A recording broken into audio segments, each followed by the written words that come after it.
Hi, my name is Henry Oswago, and in this video, I will explain how a linked list can be used internally to implement both stack and a queue. I will also describe the time complexities for the main operations. Number one, implementing a stack with linked list.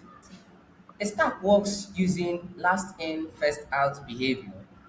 To implement a stack with a linked list, I would use a singly linked list and treat the head node as the top of the stack.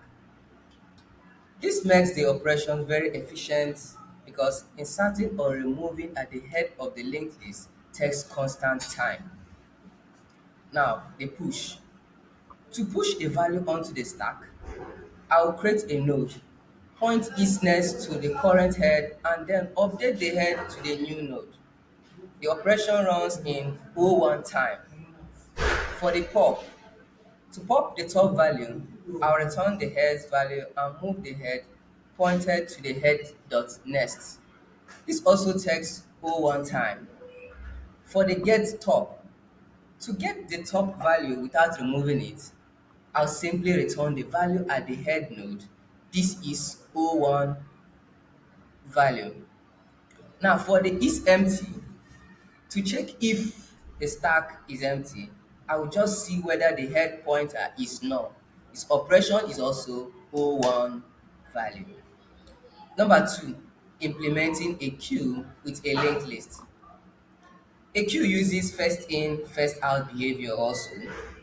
Now, but to implement a queue with a linked list, I would maintain two pointers. One, the head, which represents the front of the queue, and then the tail, which represents the back of the queue.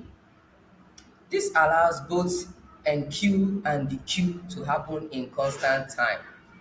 What is enqueue? Now, in enqueue, to add an element, I can create a node attached to its current tail by setting the tail dot next and then move the tail pointer to the new node. If the queue is empty, both the head and the tail point to the new node. This operation is O1. Now the queue.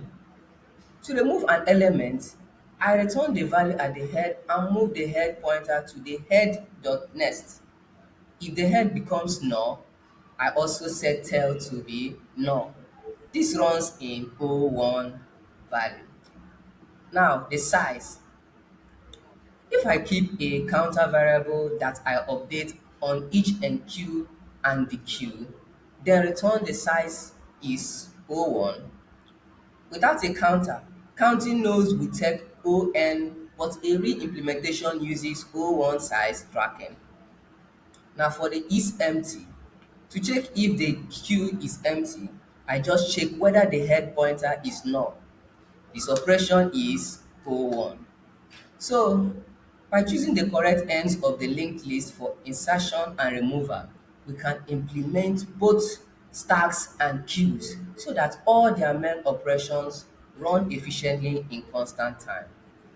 Thank you for watching.